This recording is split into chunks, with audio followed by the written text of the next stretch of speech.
that was really the attraction for me in this race, because I've never raced before. Right. So when this race came up, I'm like, Isn't that unbelievable? That's great. basically, when I looked at this race, I said to myself, that is my cup of tea. Yeah. I want to do this. So. That totally makes sense. It seems to fit you. Now, have any other racers been frustrated with that fact? You're like, I want to race. You enter a race and you win. Like, I mean, people have tried. People have spent their whole lives trying to win races and so forth. Well, I don't know, because if there are frustrated people, they haven't necessarily told me. But I know there was quite a bit of commentary before the race saying she doesn't have racing experience. She's more of an adventurous. So, and there was also quite a bit of, her boat's quite heavy. So she's probably on the slow boat to China and all that kind of thing. So, but yeah. From beautiful Port Townsend, Washington, a Victorian seaport on the Salish Sea, and recorded aboard the Motor Vessel Traveler, it's the Boat Geeks with Darren and Daeron. Welcome to another episode of the Boat Geeks. I am your host, Darren. And I'm your other host, Darren. When I was a young man, I wanted to be two things when I grew up. I wanted to be an adventurer, and I wanted to be a rock star. Our guest today is both a rock star adventurer. Our guest today is Kirsten Neuschäfer, South African sailor, cyclist, adventurer. Now, bear with me. This list is long. Kirsten, you'll have to bear with us. I mean, you hear this all the time, but... Winner of the 2022 Golden Globe race, first woman to complete the GRR, first woman to win the GRR, first woman to win any round-the-world race by the Three Great Capes, first South African sailor to win an around-the-world event. Now, these are some of the pronunciation. I might get them incorrect, but pardon me. Awarded the Rod Stevens Seamanship Trophy by the Cruising Club of America and the Ocean Cruising Club's Seamanship Award for her role in a rescue operation, which we'll get to. Amazing. Yes. Named the Female 2023 Rolex World Sailor of the Year. Won Sailor of the Year and British Marine Outstanding Achievement of the Year from the 2023 British Yachting Awards. Women's World Sailor of the Year 2023. The Bobby Shank Cape Horn Award. Blue Water Medal from the Cruising Club of America. Had a song on the Minihaha written about her and her journey. And so I started at first writing down, wherever I saw references to you popping up in the media. Well, it's all media around the world. Every major media outlet has featured Kirsten, as well as, of course, every sailing magazine. So we are so honored to have you here, Kirsten, and welcome to the show. Thank you. Really nice to be here. Yeah, it is a very stormy day here in Port Ludlow and Port Townsend area. Nothing that she's ever faced. Oh, my goodness. I'm sure. We'll get to that because I've seen some of the videos. And I wanted to say, I as I said, when I was younger, I wanted to be, I saw myself as being an adventurer when I grew up. I think somewhere in my late teens, fear started creeping into my mind. I grew up in Santa Cruz, California. I was a surfer, snowboarder. And I was, when I started, I was somewhat fearless. I would do risky things to where I could have broken my neck or, whatever. And as I got older, fear started creeping into my thoughts and before I would decide whether I would want to do something or not. And that's why I wore my monster shirt, because I feel like something happened with you or didn't happen to where you remained fearless as you kept getting older, or you learned how to face your fears, which I do believe that's an element of it because I heard you talking about that in some previous interviews.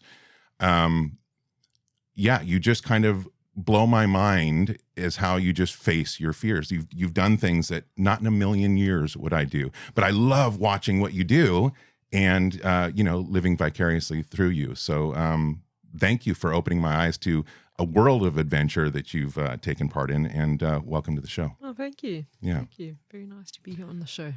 So, boy, where do you start with a life like this?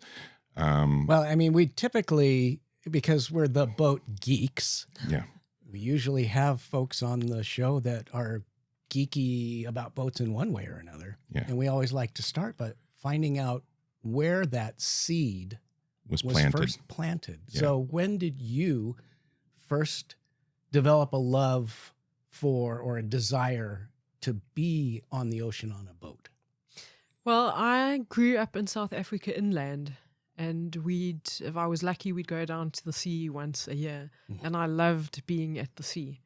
So that was sort of a starting point of I wish I could be living at the sea and, if possible, on the sea. And I loved being in the water, so I considered myself a real water baby. I liked any water sports.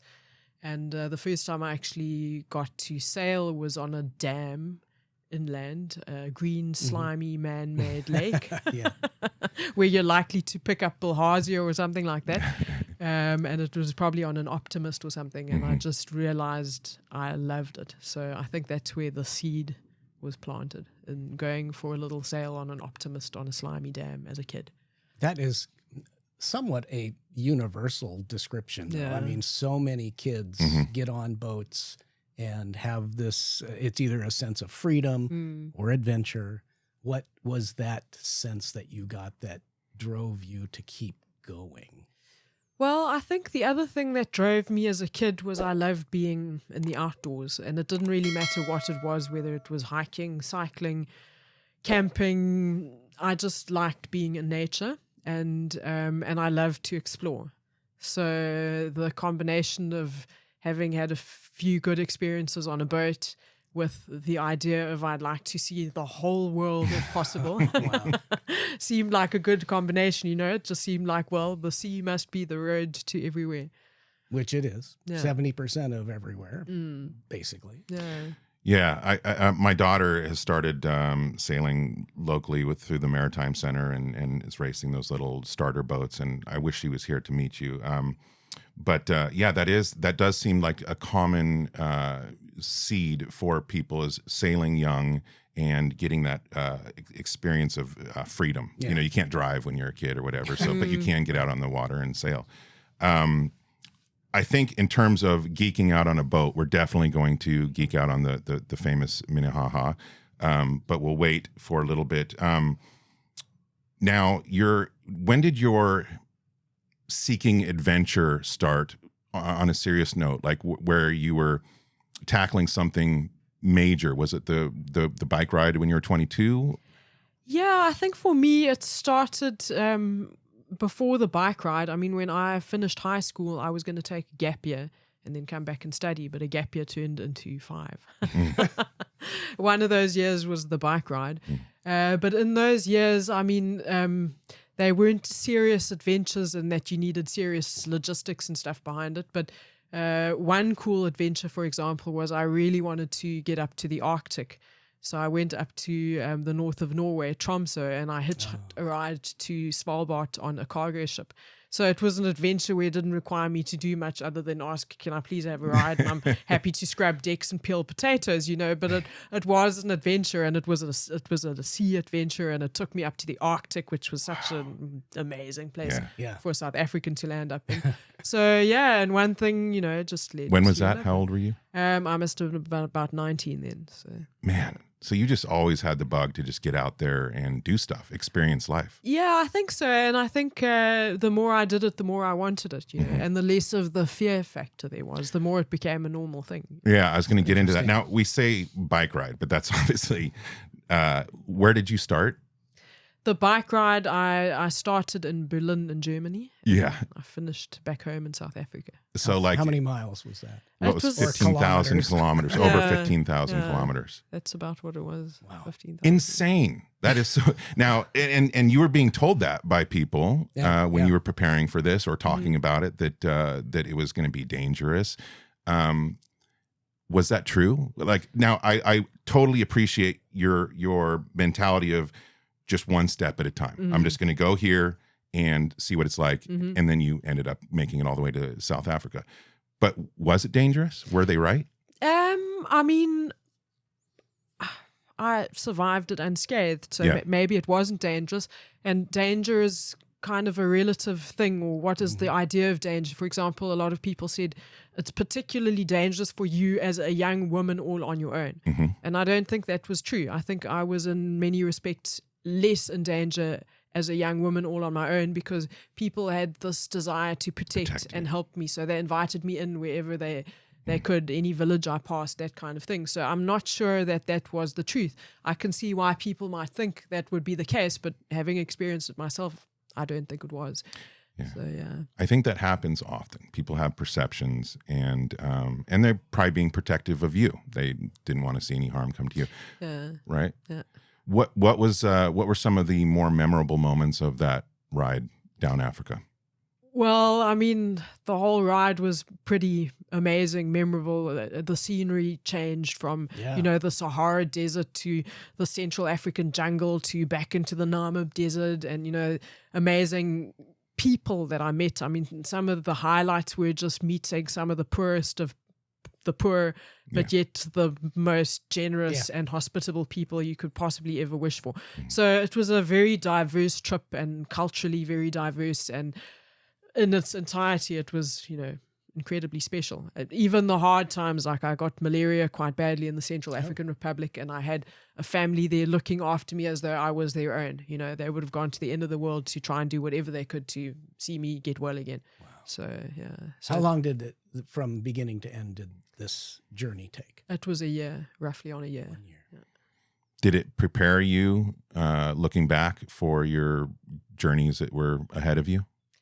I mean, I think I did. I think every little journey contributed in some other way. Yeah. So whether it was just to face a fear factor, for example, or, one of the things it did prepare me for was the fact that a lot of people tell you it's impossible, and that it might well be possible. So, it definitely affirmed in my mind that you've got to at least give it a try. Great. That is awesome. I was also kind of browsing around videos on YouTube of you, and I saw you in a plane, and I noticed something. The propeller wasn't moving. The camera went forward and you were gliding. That must have been awesome. How recent was that, though? That was quite recent. That was probably a few months ago. Yeah. Okay, so are you pursuing flying, or was that a one-time experience? It was a one-time experience where someone said, would you like to fly in a glider plane? And I said, sure, I'd definitely like to. Yes. So, I mean, if I got more opportunities like that, I'd definitely take them. Yeah. So it was amazing, I'm assuming. Yeah, very cool. And you have to try it once in your life. You can't compare it to any other experience. If you're going to be in a plane and the engine isn't working, a glider is what I would want to be in, yes. Did you find any similarities between being in a glider and sailing? The wind and the quiet? Beyond Bernoulli's principle. Yes. Yeah.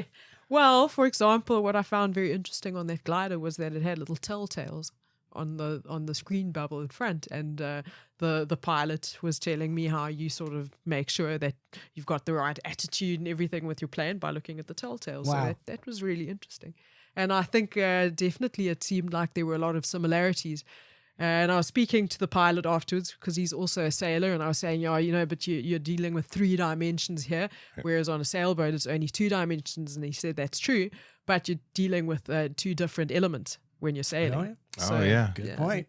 So very interesting. There's a lot of sailors and pilots and crossovers. I mean, I look out here, and we know many pilots that own sailboats. And if you hang around pilots, they talk like sailors do. They love their planes like we love our boats. And yeah.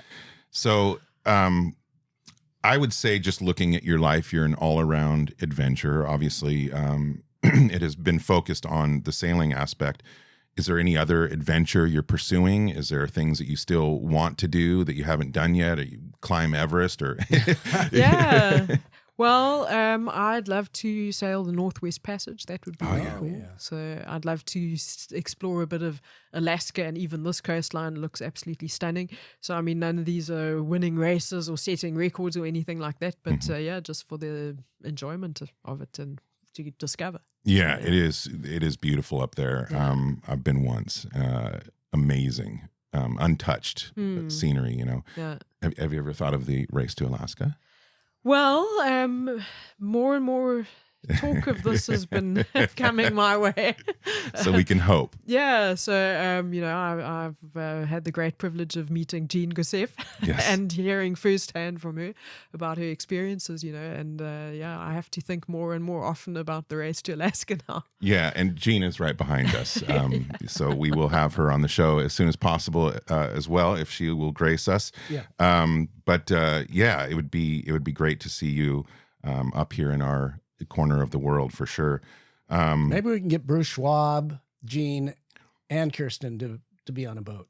Yeah, the super crew, right? Yeah. Everybody else would say, all right, I quit. Yeah. I'm not even going to go. I'm not even going to try. This episode of The Boat Geeks is sponsored by The Boater's Guide, a free app for Pacific Northwest boaters. The Boater's Guide is adventure and information, right at your fingertips, right when you need it. Find your happy place with The Boater's Guide, a free download on your phone or tablet in the App Store and Google Play. So now I love talking about boats because boaters are always very passionate about boats. But I wanted to talk about one boat in particular before we get to Minihaha.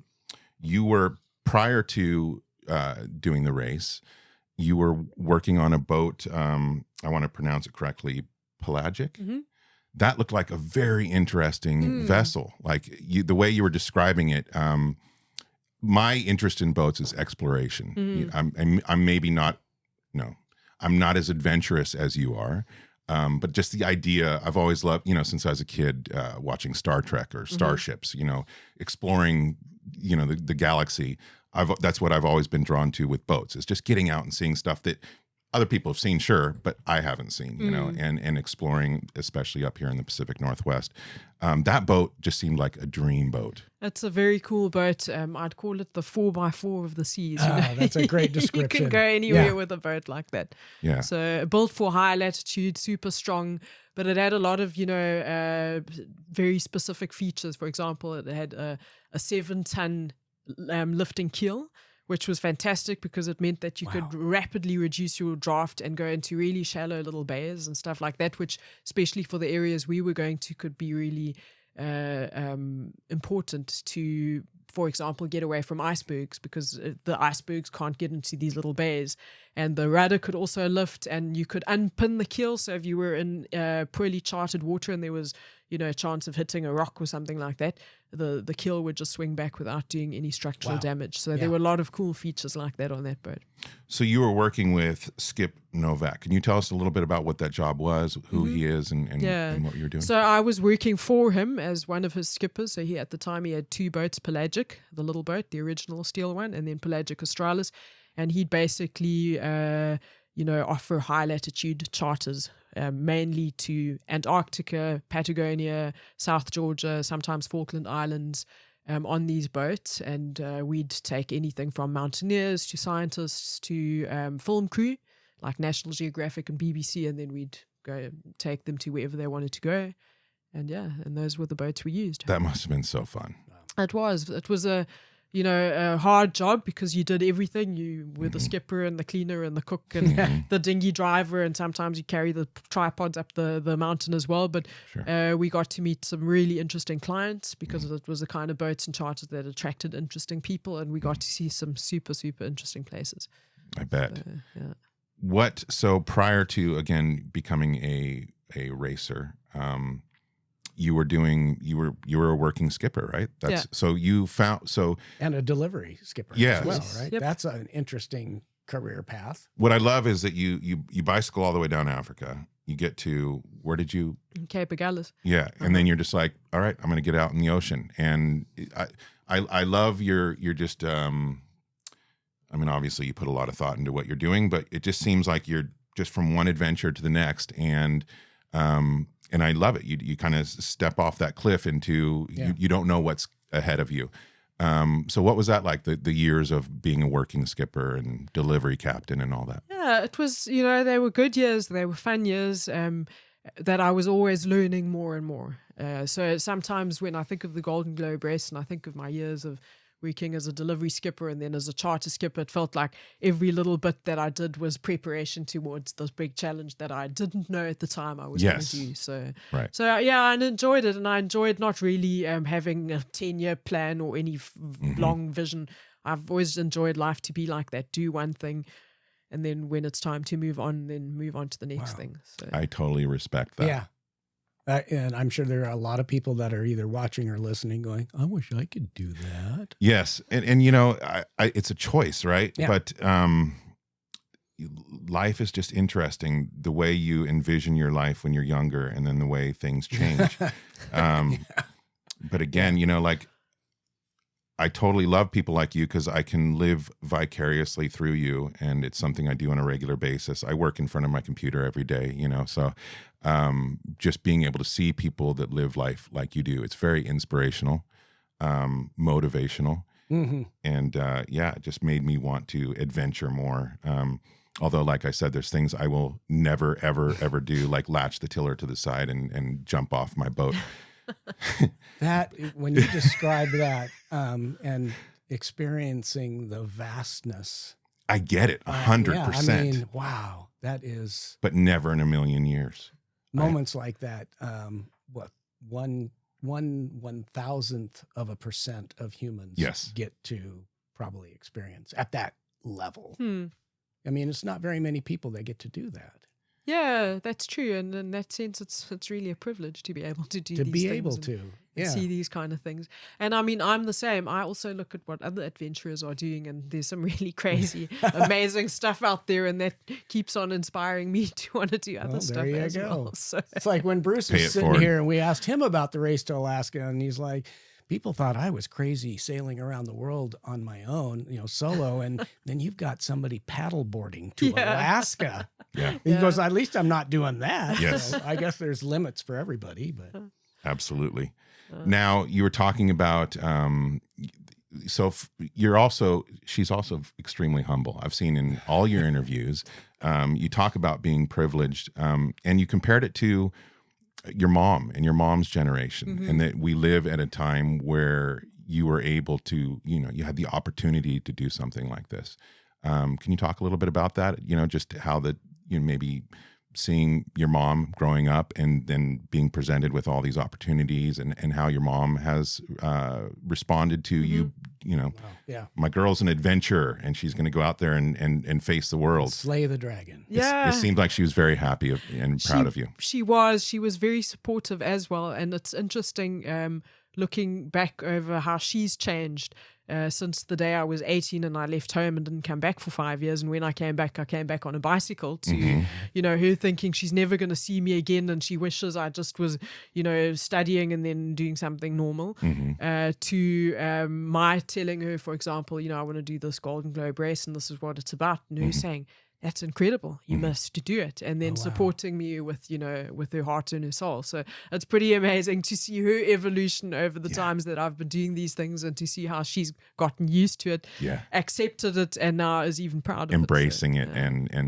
being a part of it with you. I saw her meeting you at the end of the race. I saw that video. Brought tears to my eyes. Oh, wow, yeah. Definitely. I could just tell she was so proud of you, and I think that's amazing.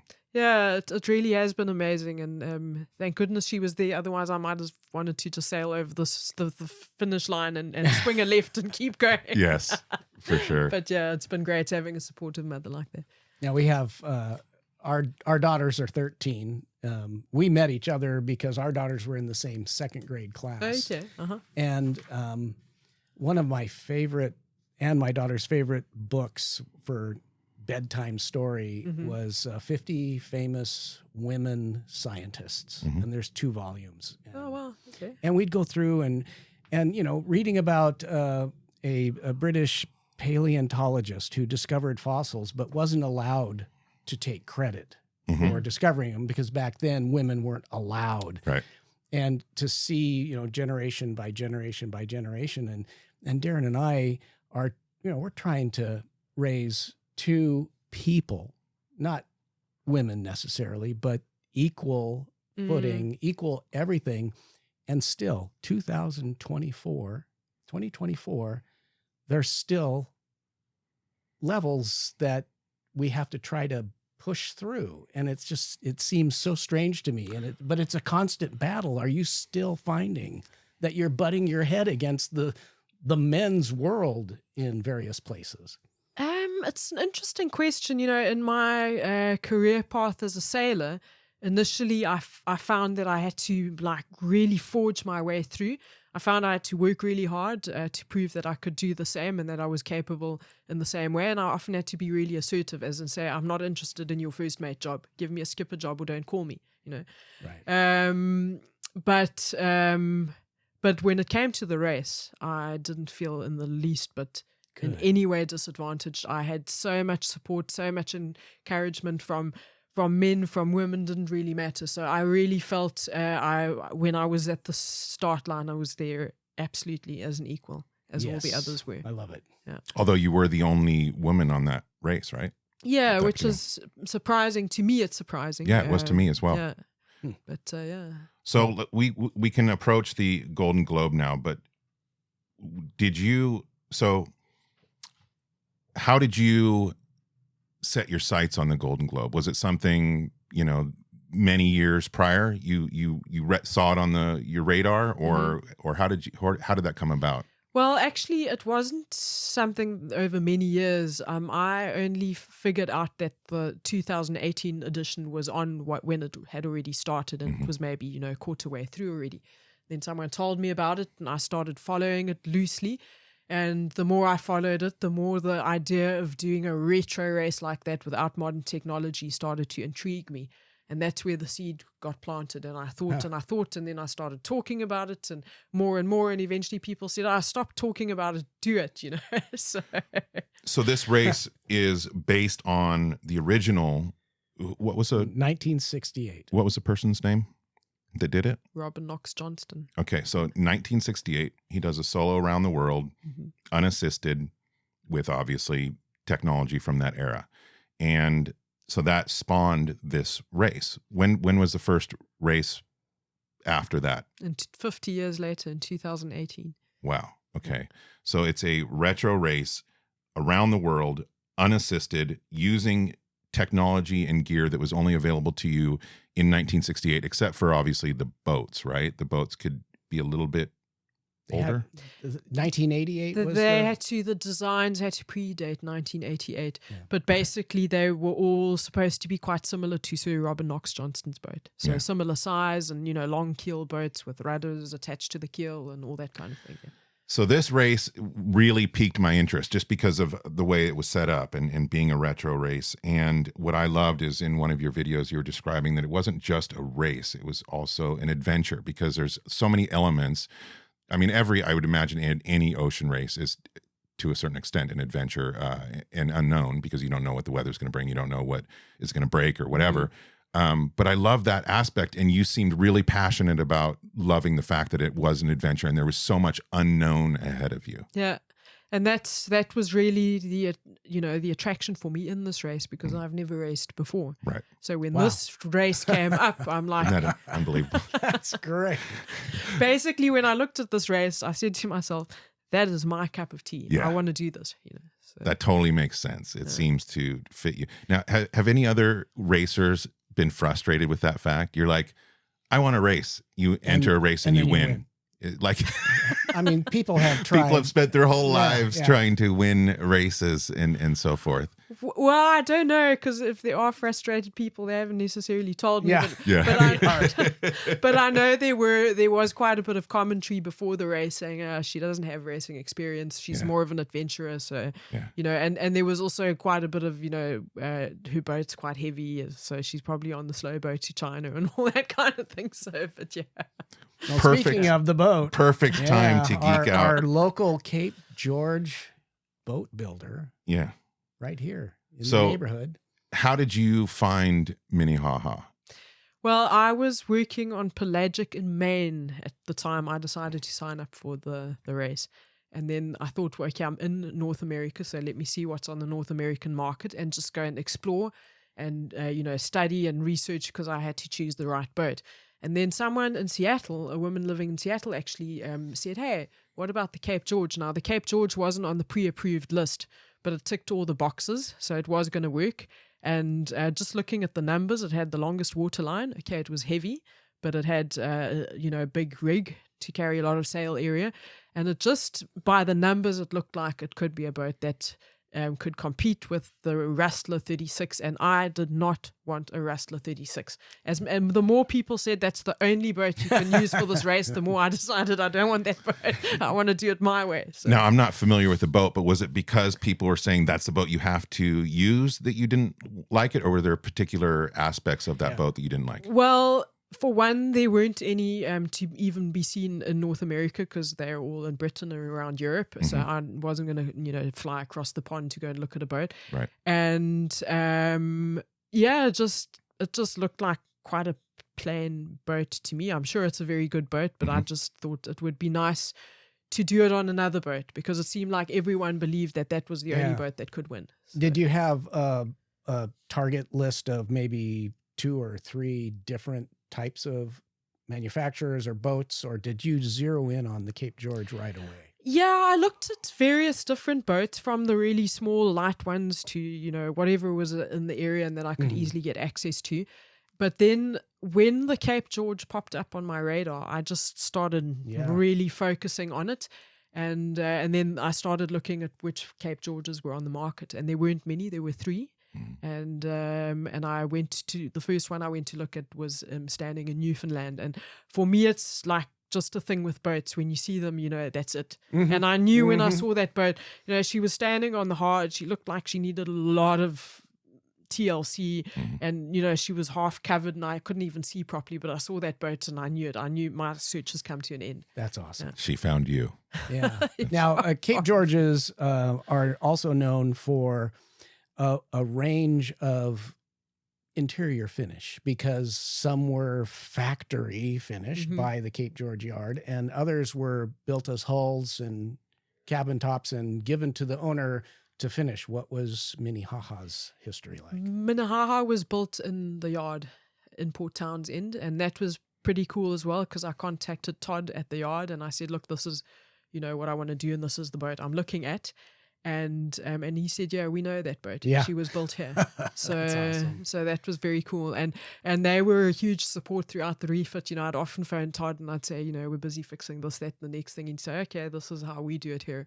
So it was a pretty cool, working relationship with them. I at one point, and this is probably around 1999, I was seriously considering a Cape George 36 pilot house. Oh, okay. It's a little teeny pilot house on them, but in this region, sometimes it's raining like this. Yeah. Sometimes, and so 3 of my sailboats have been pilot house models. I've always been a fan, but the Cape George, the boat itself, for you, ticked off a lot of boxes, and for just cruising in the Pacific Northwest, does the same thing. Yeah, I bet. Well, I wouldn't have wanted a different boat. I was 100% happy with my choice. Awesome. That's awesome. Yeah. So there's 3 on the market right now. I went on Yacht World last in North America. But yeah, beautiful boats. And so I'm very pleased to have discovered what I already knew was a local boat, and people loved them, but I got to delve more into it. So yours was a 1988 Cape George 36 built in the yard here in Port Townsend. Is this your first time here since getting the boat, refitting the boat, etc.? Yeah, I came here before I actually purchased Minihaha, because there was another boat here that was for sale. I looked at that boat, but I knew then already I don't really need to look at other boats. It's Minihaha I want. Yeah. And I went to visit Todd them in Port Townsend and see where the boat was built. Yeah. So, and it's now my first time back since that time. Excellent. Well, welcome back. Nice to be back. Very special. So now Minihaha means essentially waterfall. Is that something? Yeah, I think it has kind of 2 meanings. Either it's a waterfall or a rapid, or it's laughing water. Yeah. So, I like the last one. Yeah. Laughing water. Yeah, I do. All right, let's get into this race. The idea of, I was watching some videos like, right the weeks leading up, and they were talking about your mindset. I think somebody was wanting to like tour your boat or something like that, and you weren't available. Obviously, you were preparing. What were the weeks leading up to the race like for you, mentally and physically and everything? Yeah, we had 3 weeks in Les Sables d'Olonne before the race, and those 3 weeks were really, really tough. Not because I had so many last minute things to do, which I did, because which boat was ever ready until it actually cast off, but just because we had so many events to attend and press conferences, and we were on a public dock, and now the French, of course, are crazy about sailing. So, you know, from the tiniest little kid up to the oldest person there, they all know exactly who won which Vendée when and everything else, and they really want to talk to you. And you don't want to be rude and say, leave me alone, I'm busy doing my thing now, I need to focus on preparing for one of the biggest trips of my life. But that's true. You know, exactly. So you'll end up talking to the people, and you don't, and you want to just do your work. For example, I had to service my winches because I'd already sailed 15,000 miles with the boat, and I actually had to take the winches below deck with my bucket of petrol below deck, and I was getting high on petrol fumes down below because I couldn't work above deck without, you know, having people talk to me and wanting a selfie or an autograph or something like that. So I found those last 3 weeks really, really stressful. And also they had a party every night on the dock, and I like sleeping on my boat, you know, it's my home, and if I wake up at 3 a.m, I want to start working. But you couldn't sleep because there was this thing going on every single night with the same playlist every single night. So anyway, I was incredibly relieved to get over that start line when it finally happened. I liked you were doing a video, and it was 3 hours after the start, and you were talking about how that's behind you, and you could just kind of see, you're just like, I finally thought, I can get some sleep now. So now, like you mentioned, and Bruce mentioned this too, like when he goes back to France, he gets a bit of a celebrity. Is that now, you know, you can just go to France whenever you want and be treated like royalty? Well, maybe Les Sables d'Olonne, but it's very specific to that little area. I wanted to ask you about, you know, it's just a little bit of an aside, but how has this transition been from Kirsten, the person, and you've been an adventurous sort, to Kirsten, the international celebrity? I mean, that's a bit of a difference, maybe? Yeah, it is. And it's also a huge difference spending 8 months on your own, and then suddenly you've got all this stuff around, you know, media and interest and everything. It's been quite a transition. I mean, it's been now almost a year since I finished the race, and I still sometimes feel I haven't quite found my place where I belong. But it's also been so overwhelmingly positive and encouraging for me as well. It's been an opportunity for me to share my experience, which feels a little bit like time to give back, because I had so many people helping me to get to the start line. So I've seen it in a very positive sense. But on the same token, I've kind of also got itchy feet, and I wouldn't mind being out in the middle of the ocean all on my own again. So it's got to be, definitely battling that feeling of wanting to be back to that, but also you got to appreciate a little bit of the love that you're getting for all the hard work that you've put in over those years. It's like I feel like I'm riding out a very long positive wave right now. Good. That's really cool. And you're I mean, our daughters, you're inspiring another generation, and not just girls. No, I mean, you're she inspired me. Human big beings, time, which is really cool. So thank you for continuing to ride this wave, because you've ridden it right here. Yeah, right to our studio. Thank you very much. We really appreciate it. But let's get back out on the race. Back to the race, because so how long did it take you, the 235 days. So that is a lot of time alone. So now you leave, you're 3 hours out in the race, you're able to breathe. At any point, at the beginning there, did you go, what the hell have I gotten myself into? Or was it you were just going and you were good to go? By then I was just going and I was good to go, and it just felt like, okay, here we go again, because I'd already done a couple of long passages with my boat. But I did have a time when I left Canada to sail back to South Africa after the refit, where I thought, what the hell have I gotten myself into there? So in a way it was good because I had all those moments already behind me by the time I started the race. The proverbial shakedown cruise, right? Yeah. Did anything specific happen that made you feel that way? Or no, I guess it was just a time where I was filled with a lot of anxiety because the world was still a bit weird around COVID.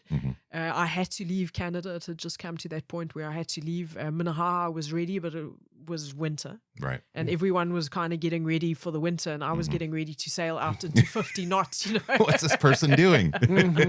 Exactly. And people were like, what are you doing? I was asking fishermen to help me cast off the dock, and they're like, you sure you want to go out? It's blowing 40 knots in here, so it's blowing a lot harder out there. And I'm like, And then I was thinking, well, what am I doing? And then, I got out there and I was seasick, and it's blowing 50 knots, and there are all sorts of leaks I didn't know through the portholes. And, so it was the first couple of rough days of thinking, what am I doing? Well, that must have given you an incredible just boost of confidence in the boat as well, to be able to absolutely withstand. It did, and it also showed me, where the leaks were and what still needed to be repaired before the race. So you're out there, the race has started, your days, weeks in whatever. To me, it seems like a world of extremes. You have absolutely calm days where it was like glass. Like I didn't believe that was real, but it was on video, so I know it was. It looked like AI. Almost, it did. Yeah. To the roughest weather that's again where my fear kicks in. These major storms in the middle of the ocean. What was it like to just on a daily basis be experiencing such extremes? I guess, the extremes didn't necessarily go. Sometimes they did go from one day. You'd have one day of calm and frustration, and then the next day a nice big storm is coming through. I think for me, the calms were always difficult, no matter what. Because you're always trying to move, and I always felt I'm doing more damage to my boat by keeping the sails slapping all over the show and slamming, and whereas the storms, I kind of knew I'm definitely going to see some of them, and if I don't want to see them, then I shouldn't be signing up for that race in the first place. And I mean, they're kind of energizing. So, and there's always something to do with the storm, and you can have your storm tactic or steer or whatever, whereas when there's nothing, you just sitting around waiting. Now, you entered this race with the desire to win. You said some people enter with just the desire to survive or finish. So when it was calm like that, were you just you're thinking, and maybe the other sailors had some wind or something like that? Was that just always on your mind? It was pretty much always on my mind when it was calm. When it was a storm, for example, and I had to, say one of the storms, I went as far as I could to the north to get away from the worst of it. And not once did I then think, oh, maybe I should stop going to the north now and start heading back for the Horn because I don't want to fall behind. There, it didn't matter anymore at all. It's like, whatever, I just want to make sure my boat doesn't come to grief. But with the calms, it was always in the back of my mind, I'm wasting time, I'm losing time, the others are catching up on me. So, but it seemed like for moments, at least in the video, you were also able to go, but this is beautiful. Yeah, if the calms didn't last for too long, sometimes if it was a short-ish calm, it also gives you a bit of respite. Gives you a moment to just gather yourself and to tidy up and do whatever you have to do, even dive below and check for barnacles or whatever the case may be. So the calms had their useful moments, but if they were too extended, then they'd become pretty grating on the nerves. So. What about sleep? Were you able to ever catch up? I mean, there's, some people say you can never really catch up on sleep. You either don't have it and then you get sleep. But when you were becalmed, did you find yourself being able to rest and recharge physically a little bit more? Again, if the calm didn't last too long, then it would sometimes be really nice. For example, I remember after the rescue, I had a night of calm, and that was really nice because I just slept. And then, I was back in the race the next day. But if it was an extended calm, then I couldn't sleep anymore because there was too much frustration. Okay. Yeah. And also because the boat has no rhythm. It's just rolling backwards and forwards, and all it takes is a bolt in the bilge to roll backwards and forwards and drive you mental. You just want to shut the thing up, but you can't. So yeah. Absolutely. So one of my favorite parts about being out on a boat is wildlife. And I saw that you saw a lot of birds, especially when storms would happen. Yeah. And what were some of the highlights in terms of the wildlife that you saw during the race? Yeah, well, one of the highlights was definitely just off Cape Town. When I was approaching Cape Town for the photo gate, there were humpback whales all over, and they were surfacing right next to the boat. And it was a calm night. It was a moonlit night, and you could see these big bodies glistening in the moonlight and the spray wafting over, and that was amazing. And I was becalmed that night. So the next morning I was still drifting off Cape Town with amazing Table Mountain in the background, and these whales again surfacing right next to the boat. Normally you're not allowed approaching them within 200 meters, but in this case they were coming to me. Yeah. And that's often the benefit of the calms, is that in those moments the wildlife comes to check you out, because they're just as curious about us, I think, as we are about Absolutely. them. Yeah. Yeah. Did you have a sense in terms of all those 200 plus days, what the average sea state was that you experienced? I mean, is that even something to try to determine? I don't know. I mean, you can determine what your average speed was over distance the entire, traveled. which was what? What was your average speed? Oh, if I took the 2 weeks of getting stuck in the doldrums, it would get to below 5. Okay. Yeah. Remove those 2 days. What was an average sail speed? On an average day, I do between 120 and 150 miles, nautical miles a day. So Pretty decent. We're looking at 5 to 6.5 knots or something like that. We were guessing around 6. Yeah. So, but the sea state. The sea state, I think you could probably average it out, for the Southern Ocean, where the sea state was probably 2 to 4 meters, maybe 5 meters. Just on average. Wow. Yeah. Yeah. And then, of course, when outside of the Southern Ocean would have been considerably less, maybe 1 to 2 meters, something like that. So it's not like it was intense all the time. And even on the Southern Ocean, it's big swell, but it's not always steep, aggressive swell. So, sometimes a 5-meter swell could feel quite smooth and gentle. Very nice. Being limited to technology from 68 and before, were there any moments where that was frustrating? Yes, and getting stuck for 2 weeks in the doldrums, it was incredibly frustrating because I didn't know where the others were. I didn't know how long the calms were going to last. I couldn't see how wide the doldrums were, and I just didn't know how long it was going to take for the wind to come back. So for me, the celestial navigation part actually eventually became quite an easy and obvious routine, but I found it more difficult not having weather information. After the race and being able to use modern technology again, did you feel spoiled, or how did it feel having all that available to you again? Well, actually, I sailed after the race from France to Madeira, and I didn't even bother switching a GPS on because you were still in the mode. I was still in the mode, and it's something I'd like to consistently keep on practicing when I go sailing, because otherwise you get rusty at it again. Absolutely. And it is very gratifying to be able to find a little island like Madeira just popping out of the ocean where you expected it to pop out of the ocean. But then, of course, it is very nice to have weather information. Then you do feel pretty spoiled. So I take it for granted. Certainly, I love, I've taken some online courses and so forth, navigating with maps and charts, and but nowhere near being able to put it to practice. But today's technology is incredible in terms of both sailing and flying. Just modern technology makes things so much more safe and gives you greater awareness, obviously. Back to the race, there's so you lost fellow racers along the way, not their lives, thankfully.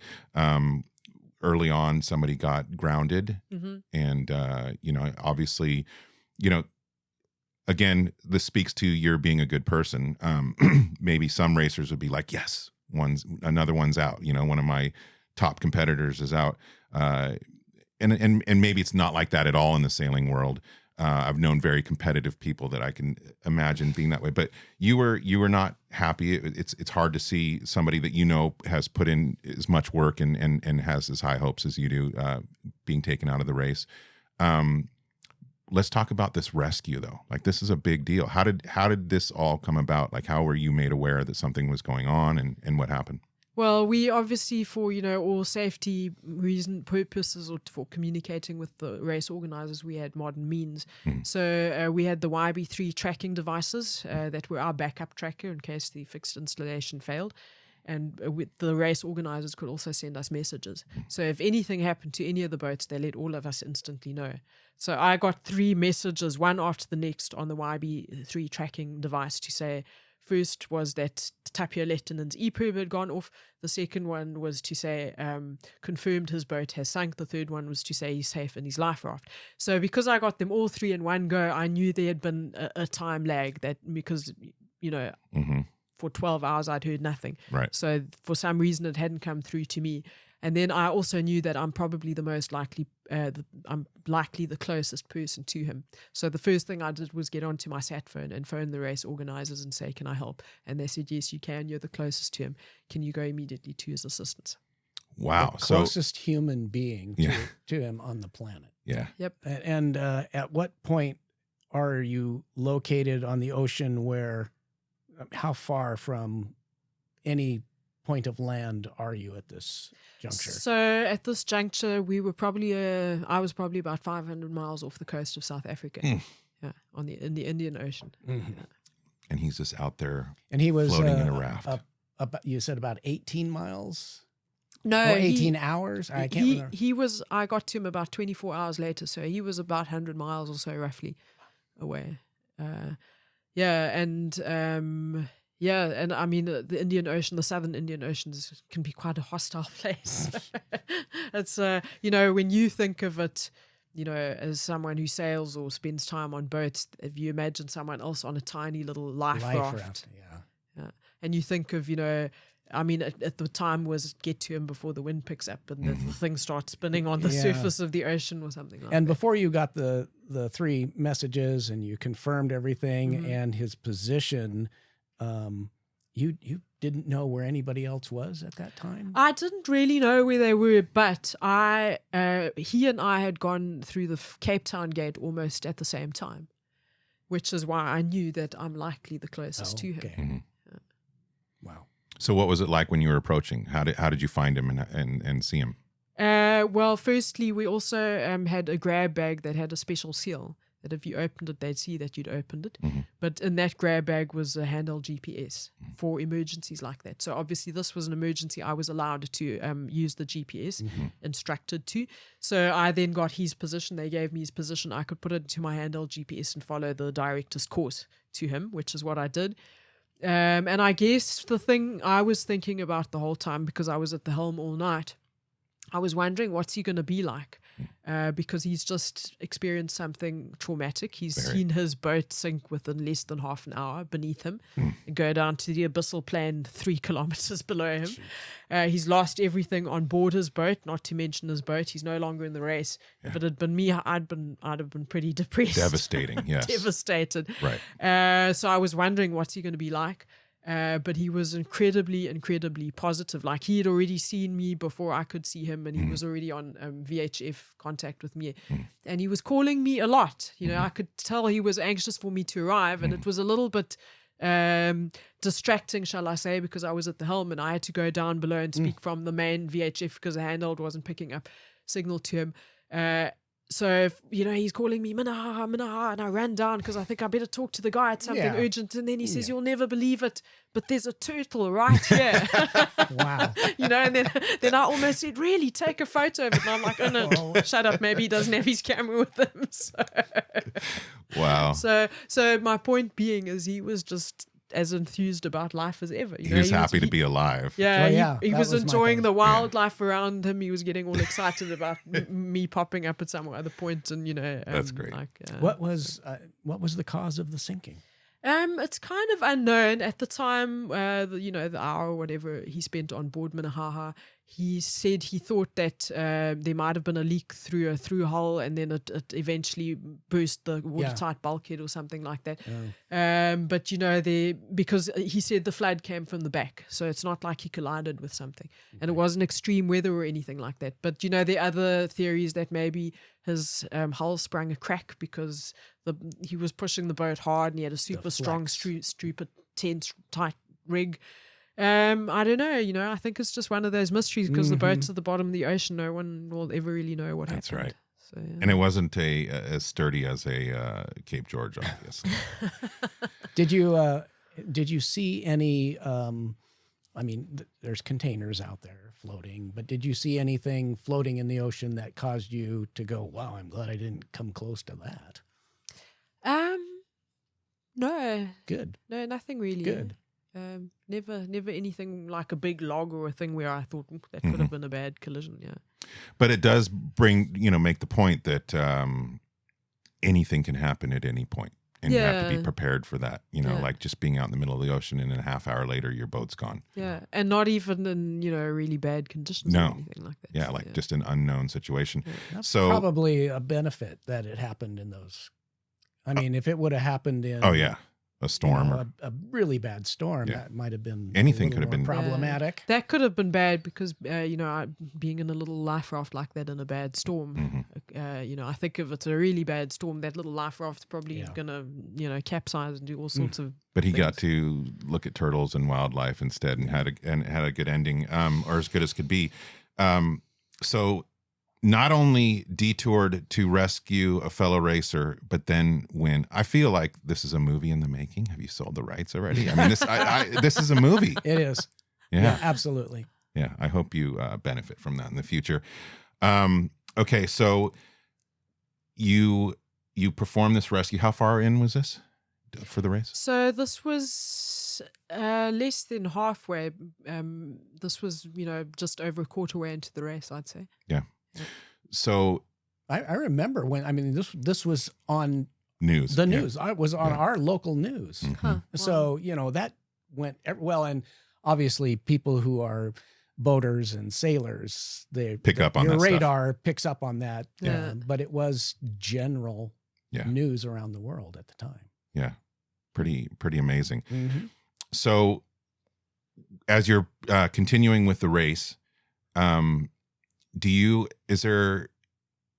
you feeling like you're ahead? Are you feeling good about the race? Do you have a sense that you're a contender?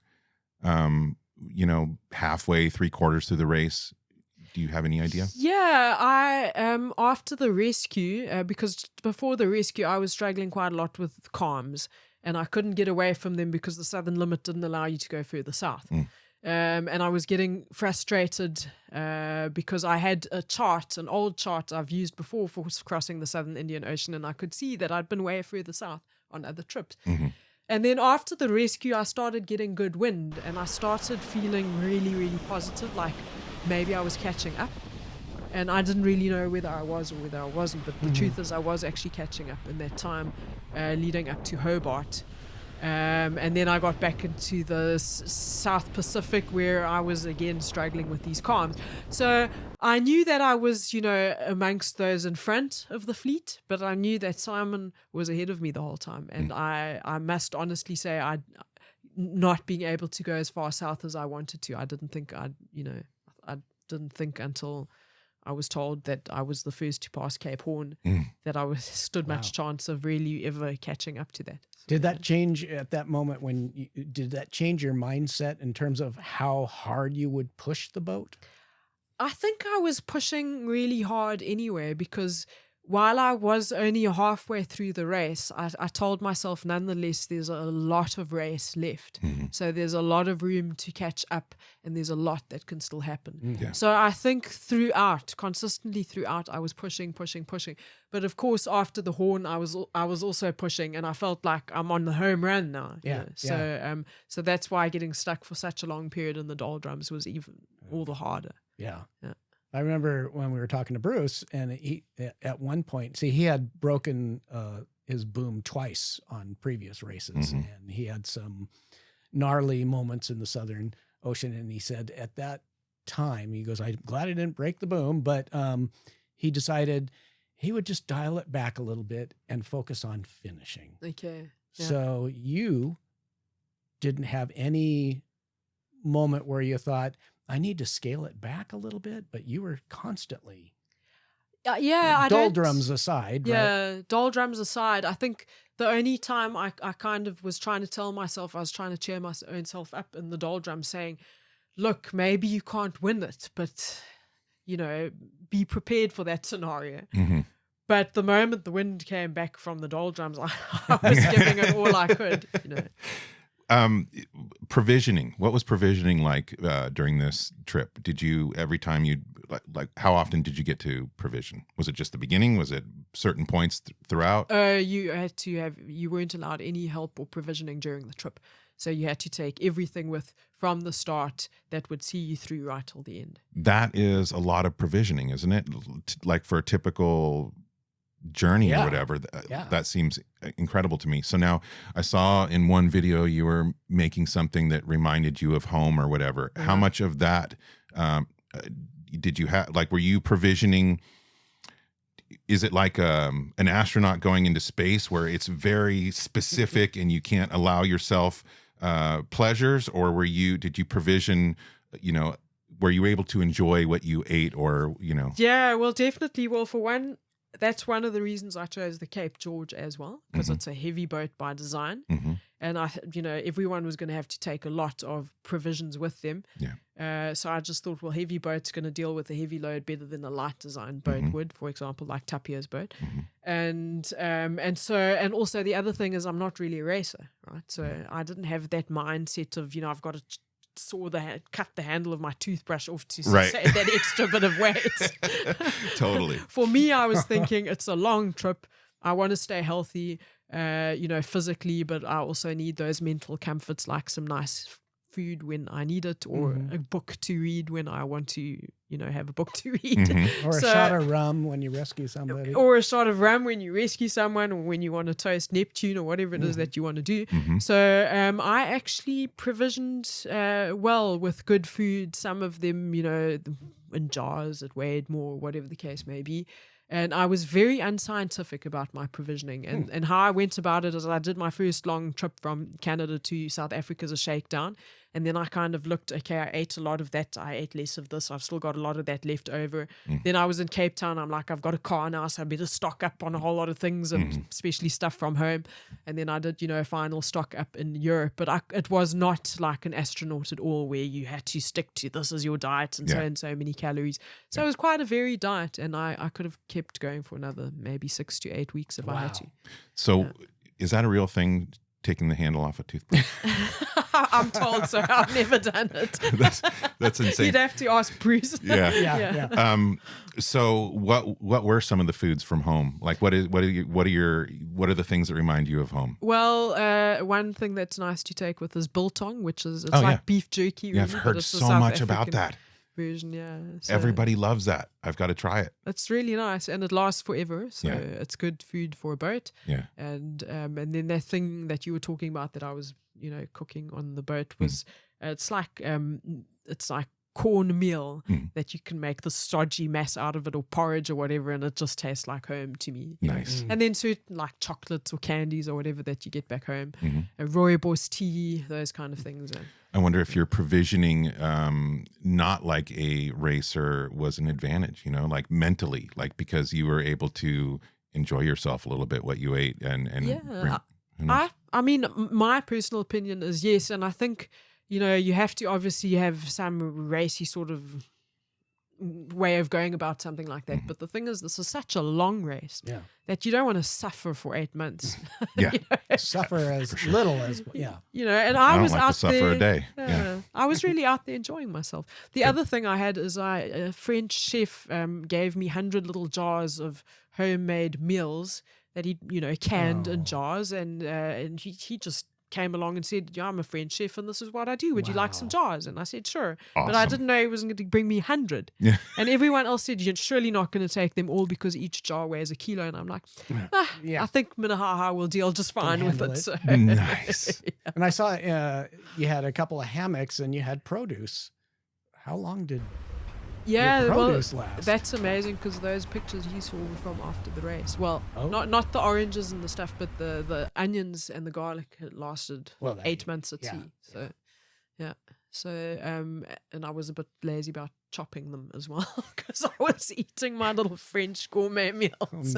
I don't think lazy is the word. Right. I wouldn't use that either. I had a real quick question because we've been watching videos and reading interviews and so forth, and I saw, and we know in film and video sometimes B-roll will be from a different time than when we're presenting. I saw a furler unit and hanked on sails. Can you describe a little bit of that? I mean, how did you handle your head sails? Well, for the main head sail, I had a furling unit. And then for the staysail, I had hank-ons. So it's a staysail that we were seeing. Unless you saw anything from the refit when I was sailing along the Newfoundland coast, there everything was just hank-on. Okay. Yeah. Thank you. Sure.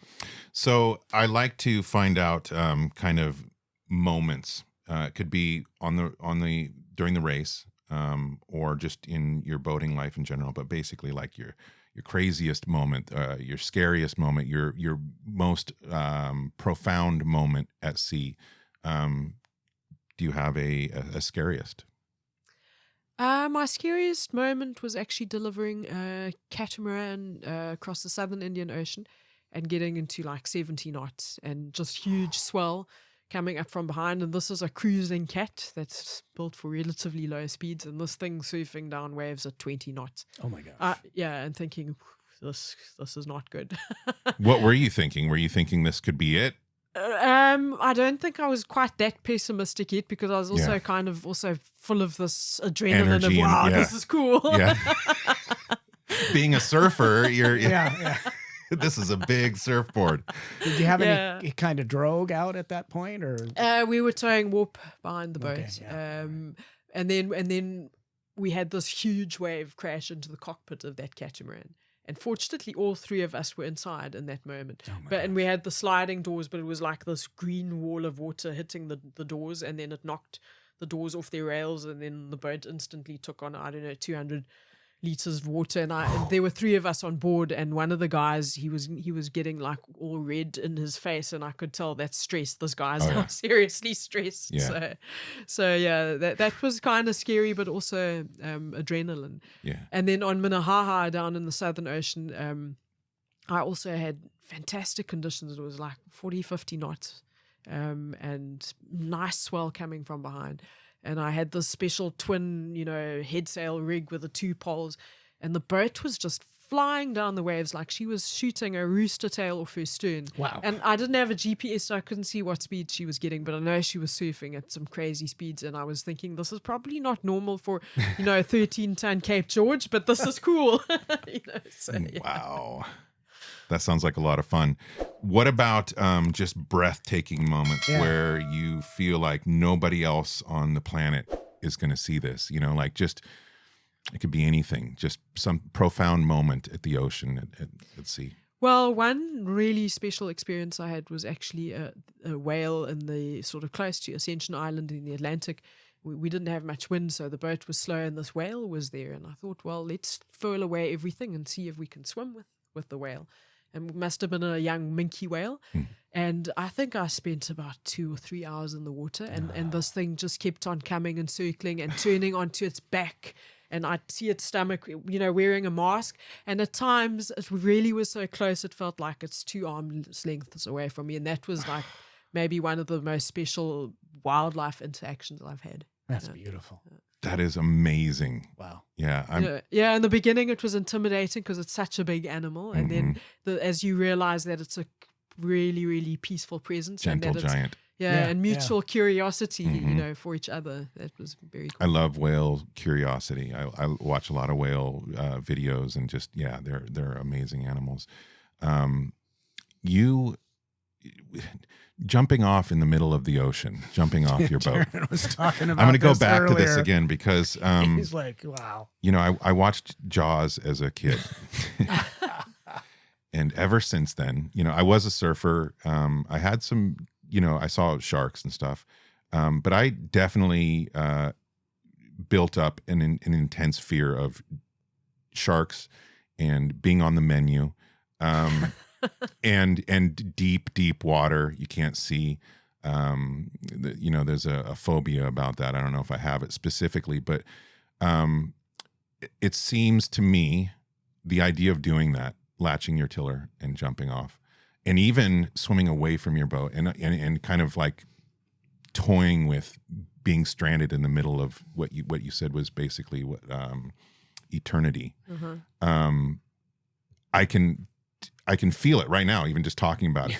On one hand, your blood pressure. On one hand, excitement. Like I know what you're saying, but I could never just get to that point where I jump off. Maybe, but what's that like for you? What are you dealing with inside? Do you ever have any fear? Like I know people that fly. The chances of the plane going down, you have more chance of getting hurt driving a car or whatever. But you see enough plane crash movies and it's in your mind. Did you think about that ever when you're jumping off? Or are you just like... Well, in the places I was jumping off, it was usually in the tropics where it's kind of warm and in the middle of nowhere. And to be honest, there, I didn't ever think of sharks. Because in all the times I've crossed those areas, I've never seen a shark. And it just felt like totally normal to do it. But on the contrary, I know that Tasmania's got quite a lot of sharks around there, and it's an unknown area to me. So I was becalmed, not far from Tasmania, and I really needed to get into the water and scrape some barnacles.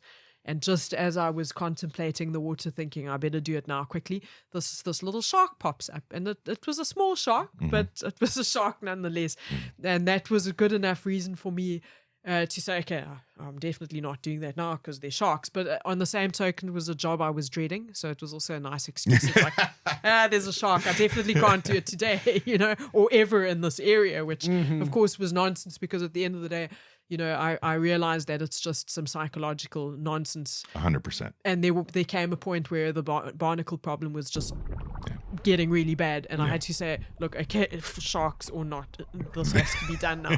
And then I didn't think of them anymore. I'm fully aware that it's psychological, but nevertheless, it has its hold on me. But just, again, inspirational, the things that you do, and you face your fears. So back to the race. When did you get the feeling that you were going to win? I briefly had that feeling when I got round the horn, and I knew that I was in the lead. And then I lost that feeling when I got stuck in the doldrums.